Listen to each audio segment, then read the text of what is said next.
doesn't you? Come on. Back to idiot. We should come on.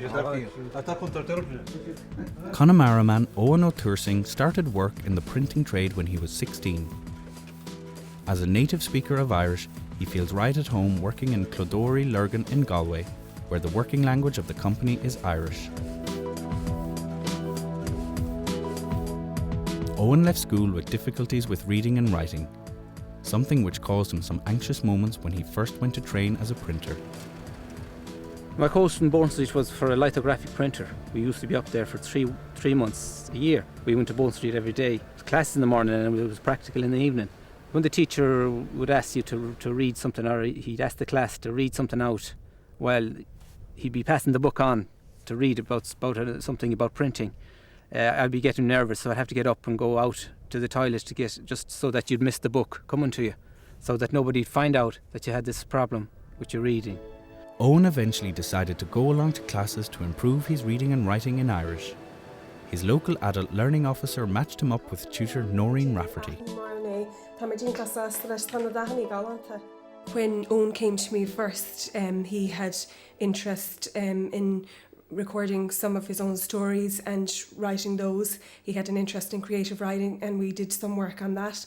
And he was also interested in learning to text. That was one of the first things we would have tackled. She taught me how to text then in Irish, which was very interesting because I wasn't able to text in English even. So then I started texting in Irish and she just showed me basically on her own phone how to do it. And when I seen it a few times, I got to know it, got the hang of it. It's nicer to get a text in Irish than in English. It's more natural. So you feel good when you text somebody in Irish and you get an Irish reply. You're more at home with it.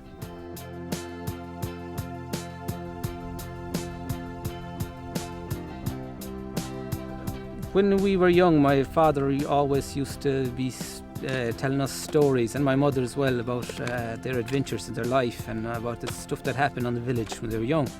With my own children then, I was doing the same thing, so I wanted to write it down and I wanted to put it in a book form. But I couldn't do that unless I could get to know how to read it or write a little bit better than I was.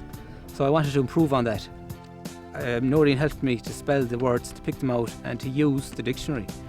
And very nervous as well when Noreen pulled out these two big books and she says to me, "Oh, you can look it up there yourself," and I look it up in this one. And I was looking at this thing. I was afraid to use it. But once you start using the dictionary, it gets very interesting, very easy to find your words. As well as being a tutor, Noreen Rafferty is also the national coordinator of BRACA, an adult literacy project for native speakers of Irish. BRACA doesn't run literacy courses itself, but it provides support for those who do. We provide training support to tutors and we also create and publish learning materials for use in the various classes that the VC provide. We would produce them in the three main dialects. For instance, in the Donegal dialect, where something would be Rud an Teacht, it would be Rud a Keint in Connemara and Rud Éigean in Munster. I started going to a writer's circle, which I never would dream of going, even 2-3 years ago.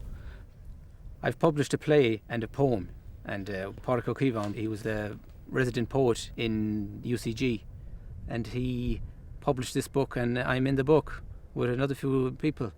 He told me to write a little bit about where I was from and my village, and I did, and he put it in, and it was just, it was magic to see it in print.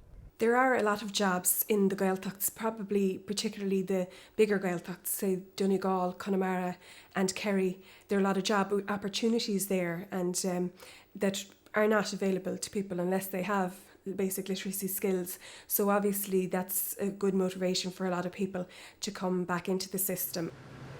Ever since Owen made his decision to improve his reading and writing, he has been keen to inspire other Irish speakers to do the same. And he knows how hard it is to take that first step. People are not going to come up and say, I can't read either. But they see you and they know that, well, at least there's somebody else in the world that had a problem with it and he's not afraid to admit it.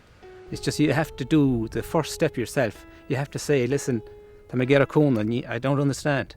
So and then when you do that, it's easy after that.